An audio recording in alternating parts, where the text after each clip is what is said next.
ആധ്യാത്മികതയിൽ അറിവ് പകരുന്ന സന്ധ്യനേരം.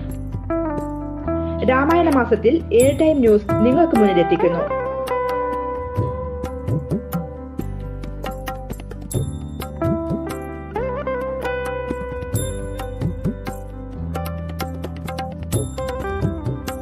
ഓരോ ഹൈന്ദവ വിശ്വാസികളും അറിഞ്ഞിരിക്കേണ്ടതും ജീവിതത്തിൽ പ്രാവർത്തികമാക്കേണ്ടതുമായ സന്ധ്യാനേരം വൈകിട്ട് 6:30.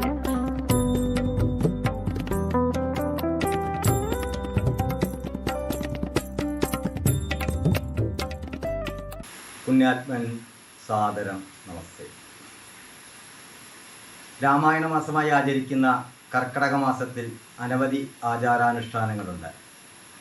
ശീബോധി വയ്ക്കൽ, ദശപുഷ്പം ചൂടൽ, പത്തില വയ്ക്കൽ, തവിട്ടട സേവിക്കൽ, ബലിയിടൽ ചടങ്ങ് എന്നിങ്ങനെ ഒട്ടനവധി ആചാരാനുഷ്ഠാനങ്ങൾ ഈ കർക്കടക മാസത്തിൽ നടന്നു വരുന്നു.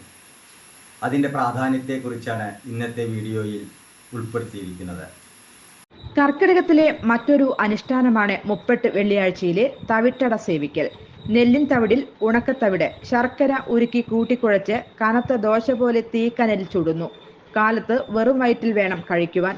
കുട്ടികളിലും മുതിർന്നവരിലും വൈറ്റമിൻ B12 കുറവ് മൂലമുണ്ടാകുന്ന റിക്കറ്റ്സ് എന്ന അസുഖ നിവാരണത്തിന് ഇത് ഫലപ്രദമാകുന്നു. കർക്കിടക മാസം മുഴുവൻ സ്ത്രീകൾ ദശപുഷ്പം ചൂടുന്നു. രാവിലെ കുളി കഴിഞ്ഞാണ് ദശപുഷ്പം ചൂടൽ. ദശപുഷ്പങ്ങൾ ഓരോ ദേവതയുമായി ബന്ധപ്പെട്ട് നിൽക്കുന്നു. ആയുർവേദ ശാസ്ത്രപ്രകാരം ഇതിന്റെ ഗുണങ്ങളും ലഭിക്കുന്നു. കർക്കിടക മാസം ഔഷധ സേവയ്ക്ക് നീക്കിവെച്ചിട്ടുള്ളതും ആയുർവേദ വിധിപ്രകാരം ഉത്തമവുമായ മാസമാണ്. മരുന്നുകളുടെ മാസം എന്നും അറിയപ്പെടുന്നു. ഉഴിച്ചിൽ, പിഴിച്ചിൽ തുടങ്ങിയ ചികിത്സകളും ഈ കാലത്ത് നടത്തുന്നു. കർക്കിടകത്തിൽ തയ്യാറാക്കുന്ന മരുന്ന് കഞ്ഞി ആരോഗ്യത്തിന് അത്യുത്തമമാണ്. കർക്കിടകത്തിലെ ബലിയിടൽ ചടങ്ങ് പിതൃക്കൾക്ക് വേണ്ടി നടത്തുന്ന ശ്രേഷ്ഠ കർമ്മമാണ്. തുലാം, വൃശ്ചികം, കുംഭം എന്നീ മാസങ്ങളിലേക്കാൾ ശ്രേഷ്ഠമാണ് കർക്കിടകത്തിലെ ബലിയിടൽ. പിതൃക്കളുടെ ഒരു ദിവസം നമ്മുടെ ഒരു വർഷം എന്നാണ് സങ്കല്പം. കർക്കിടകത്തിലെ കറുത്തവാവ് പിതൃക്കളുടെ രാത്രിയും തുലാമാസത്തിലെ വെളുത്തവാവ് പിതൃക്കളുടെ പകലുമാണ്. അതുകൊണ്ട് ഈ ദിവസം പിതൃകർമ്മങ്ങൾക്ക് പ്രാധാന്യം നൽകി വരുന്നു.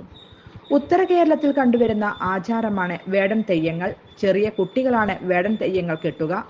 ചെണ്ടവാദ്യവും പാട്ടുമായി വീടുകൾ തോറും തോറ്റം ചൊല്ലുകയാണ് പതിവ്. വീട്ടുകാർ നിലവിളക്ക് കത്തിച്ചു വെച്ച് വേടനെ സ്വീകരിക്കുകയും ഗുരുതിയും കത്തിച്ചു വെച്ച തിരിയും വീടിന് പുറത്ത് കമിഴ്ത്തുകയും ചെയ്യുന്നു. ഇതുമൂലം കർക്കിടകത്തിൽ ബാധിച്ച ദുർഭൂതങ്ങൾ അകന്ന് വീടിന് ഐശ്വര്യം കൈവരുമെന്നാണ് വിശ്വാസം. മലയ സമുദായക്കാർ ശിവവേഷവും മണ്ണാൻ സമുദായക്കാർ പാർവതി സങ്കല്പവുമായാണ് ഈ ആചാരം അനുഷ്ഠിക്കുന്നത്.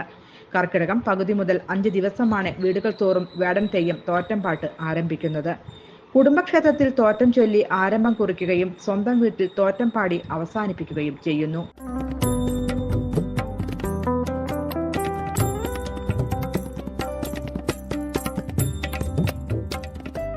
കൂടുതൽ വാർത്തകൾക്ക് ഞങ്ങളുടെ ചാനൽ സബ്സ്ക്രൈബ് ചെയ്യുക, ഫേസ്ബുക്ക് ഫോളോ ചെയ്യുക. വാർത്തകൾ വേഗത്തിലറിയാൻ എനി ടൈം ന്യൂസ്.